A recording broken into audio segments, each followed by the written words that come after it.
Eugene Arocca was approached by the Brayshaws. I think Eugene at the time was the right guy at the time. I mean, he came from a pretty good background at Collingwood, having worked under, Greg Swan, who'd learnt the trade. He was well connected. Arocca took some convincing, but soon enough he started to see that the North Melbourne Football Club was a special place to be. The street fighter bit is true, but the heart on the sleeve bit is what I remember most about Eugene. And he just he just fell in love with the football club and what they were trying to do. He worked with a passion that was, I believe, rarely seen in football, and he had a real point to prove to so many people. But he just passionately worked, night and day. He quickly grew to love the club in conversations I had with him, and he did a lot of positive things. Off-field, things were starting to turn around, but on-field, they were a little bit hit and miss, I should say. In the middle of 2009, Danny Laidley resigned as coach of North Melbourne, and the quest began to find a replacement head coach. What led you to eventually appointing Brad Scott as coach of North Melbourne? Well, we had a subcommittee, and I was on the subcommittee, and to be honest, it came down to him and Damien Hardwick. They were really peas in a pod in regards to their presentations, both very impressive, forward-thinking. They'd analysed our list.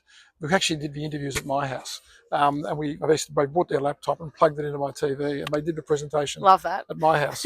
So I had Dimmer out there, we had Croc out there, and we had Scotty. We'd also approached Horse Longmire, but he pulled out at the last moment because clearly he had another pathway to go. And it was really there was a couple of moments when we interviewed Brad about his journey where, and it's not being disparaging of Damien by all means, where there was just that touch point with the members of the committee that we felt an alliance with him emotionally. It's funny, this is an emotional club. And Brad brought to that interview a little bit more emotion. Not being critical of any of the applicants, but we thought this bloke's going to die in the trenches for us.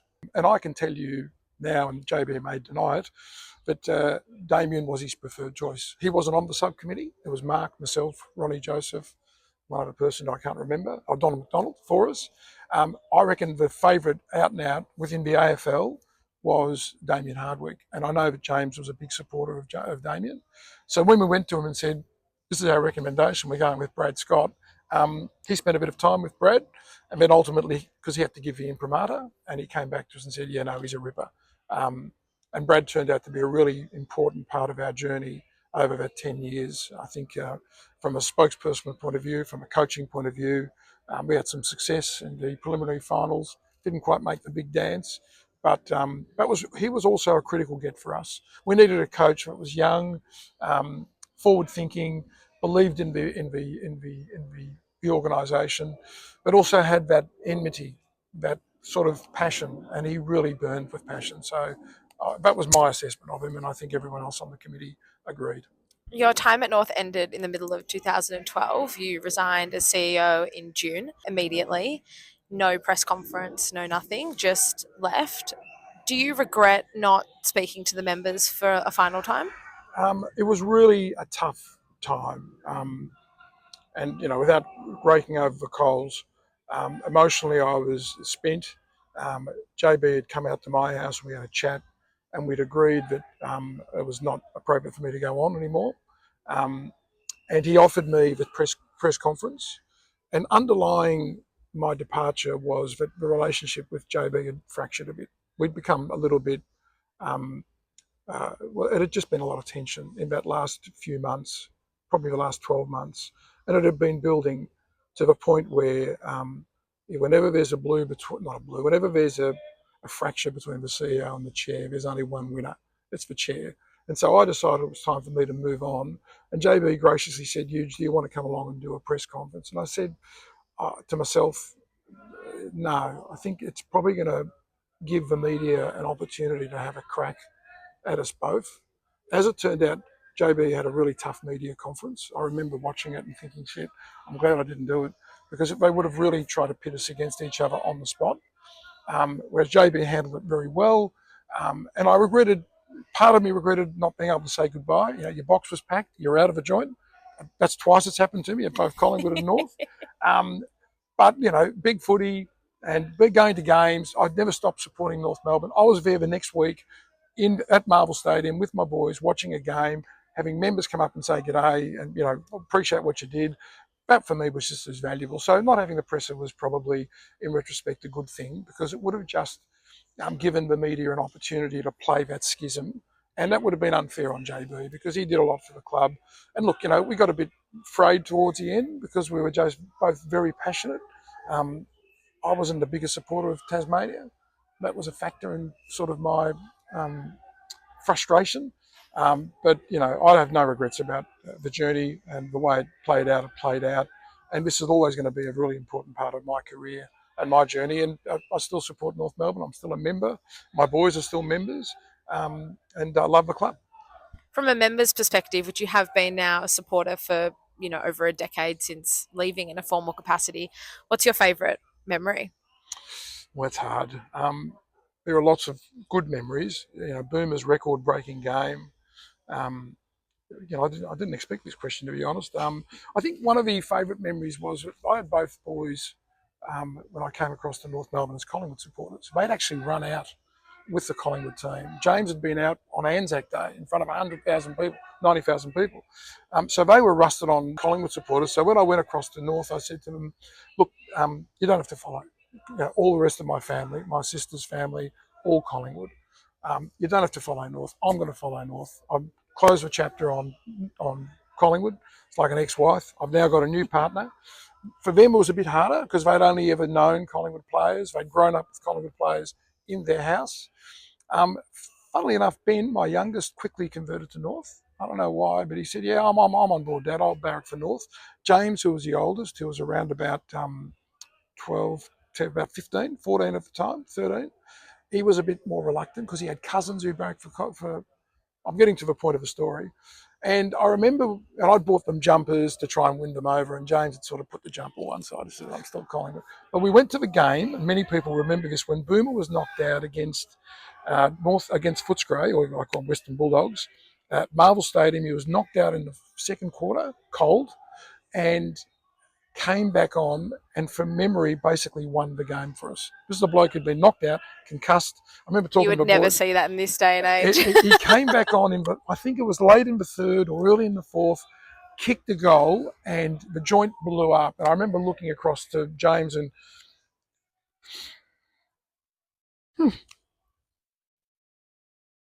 he opened his top and it had a North Melbourne jumper. Wow. That's how much the club means to you. It shouldn't happen. Sorry about this. So I figured that's a really important moment when James said to me, well, I'm on board now. I've seen Boomer Harvey do what he did, and he revealed his North Melbourne jumper, and I thought to myself, well, that's a pretty special memory. From the throw-in, Harvey sharked it. Gilby knocked it down towards Cooney. They want to rush behind. They better be quick. Oh, he kept it in. He's kept it in. That was clever. And he's picked it up. And he's given it over to Thompson. Great work from Harvey. Oh. And he ends up getting it back. Goal, Oh, sensational goal, Harvey. That will be replayed time and time again. A very good move. Thomas got away easily. It's a Sinclair advantage paid. And once again, North Melbourne with the clearance and a mark up forward. Will they answer with a goal? The dummy. Harvey to 45. He didn't need a dummy. You are a superstar, Boomer. So, look, there are others. The huddle, taking the AFL through the huddle, that was pretty eye-opening. The AGM when we won the shareholders back. So a lot of my highlights were off-field because that was where my focus was. I left the on-field to Brad and to Macca. But, you know, the games, the memories, there are lots of them. You know, beating Collingwood on a Friday night when I drafted the cheer squad banner. I actually drafted it, something about Friday Night Lights, and we're going to turn off yours, and we're the original founders. I said, Jesus, you know, you're taking a bit of a chance putting something like that on a banner before a match. And it was 2009, I think, and we actually won against Collingwood. And Yeah, I remember it being I remember me and Macca and Danny hugging in the rooms after the game, and it was a really, you know, big turning point for me beating the old club. the club that had rejected me in the end, with respect to the club that had accepted me. Another great memory was when I left Collingwood. The night before I left, I got a phone call from Bucks, and the day I started, or the day that I accepted, I got a phone call from Arch. So for me, it was more about the people, the memories about dealing with people that love the club. You know, Janet Fox had cancer. I think it's Janet. When I first started, we went to a family day at the race course. It was blisteringly hot, and you know, I was thinking to myself, we're doing a family day out at a race course, and I'm thinking, you know, should be on an oval. We couldn't do it here because of a cricket club. And Janet, who was suffering from cancer, came up and hugged me and said, "Thank you for coming across and helping to save my club." And I never forgotten. She recovered, thankfully, but I was just the sort of familial nature of this club that won me over. And I think, you know, to this day, I still get emotional about the club because I love it. We've got the boys training behind us. I Yes. think a lot of us are really bullish on what is to come in 2025. What do you think North Melbourne's capable of next season? Well, I don't want to be down the bottom anymore. I must say that as a normal member, as an ordinary member, and I get on Big Footy occasionally and I do tweet, I do lose perspective sometimes. Like any fan, I don't like losing, and I hate being down the bottom. And I don't want to be a club, but I don't want our club to be perpetual losers. We've been down there for 5 or 6 years. I don't want to be there anymore. I want to see. And I think the recruitment's been sound, getting these experienced premiership players who are senior, not over the hill, are going to make a big difference. I just want to see us win our 7, 8 games. I don't expect to make the finals. It's going to be a big ask, but we're building a great nucleus of young players with Wardlaw and Shees and, you know, Colby, all these great young players, having a good mix of senior players in that sort of high 20s mark, and now these experienced 3 that we're bringing in, Jack and Caleb and Luke. I think the opportunity is there for us to win 6 or 7 games. That's all we need. We just need to see progress. Just something, a stepping stone. Absolutely. And so my expectation is 25 is a little bit more consolidation and consistency and winning games that we lost this year, but we shouldn't have lost. You know, I think of a Collingwood game. We were cheering in the stands. Talk about memories. 8 goals unanswered. We were doing dances. I thought the premiership would come early. and then they beat us by whatever it was because of our dud free kick they didn't give us. So I think more of that experience and, you know, sort of calm, measured experience around the oval with our young bucks is going to make a difference. And I think also the AFLW success has been a really important touchstone for us. The boys get to see real success, and hopefully they'll win on the weekend. But their journey's been really worthwhile watching from when they started to where they are. So you can build, and you can build quickly. You know, a dream would be to make the 8. It can be done. But you need a lot of things going right for you. You know, fixturing, injuries, you know, the luck of a draw, umpiring decisions. It all comes into play. But like every other North Melbourne member, I don't want to be down the bottom. I don't want to be 17th or 18th. I'd love to be 12th, 13th, 10th, 11th. I think that'll be a great stepping stone in 25. You mean so much to so many North Melbourne people. You have a chance to talk to them 12 years on. What would you like to say to the North Melbourne faithful? Well, it's, you know, I probably haven't got the authority to talk on this because I've only been a member for 13 or 14 years or 15 years now. I was a member of another club for 40 years, and the move from and changing clubs in this world is unheard of. You don't hear too many people changing from one club to the other. I can say, hand on my heart, there is no other club like North Melbourne in the AFL. And so what we've got is very special. I'm going to talk to the camera now. What we've got is very special. And I've been at a big club where things are taken for granted and assumptions are made where size is more important in some regards than substance. We are a club of substance, and we are a club that's got a fantastic history, a club that fights hard for its members, it fights hard for its survival, and it's done that. I think we've really got a great horizon ahead of us. And so to all the members that we've had and all the members that we're going to get, stay the journey. We've got a great coach. We've got a great young team. We've got a great facility. We've got great supporters. And I would think that, like me, even though we've had 5 or 6 years of frustration, things will turn, and we'll look back on these years and say, thank God we stayed the course. So never give up. Go out and recruit more people. This is a special club. And I can tell you, having been at a big club and a small club or smaller club, there's a uniqueness about being involved in a club like North Melbourne that you don't get from being in a big club. They can talk about their armies. we're not an army club. We're a club where familiarity and closeness and connection are critically important, and that's really what got us through those terrible 2008, 2007, and will put us in good stead for years to come. So stay the course. It's a great club.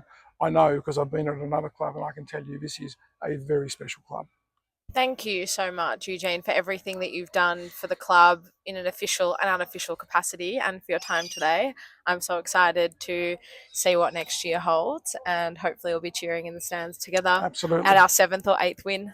Or 9th or 10th. Or 9th or 10th or finals. So thank you for making me a guest on this show, and sorry if I got a bit emotional, but that's the nature of the club, and good luck to you and Kanga TV, and to all our members and supporters and podcast viewers. This is a great little program. Get a little bit under the fingernails and find out a bit of information you might not otherwise know, and bring on 2025.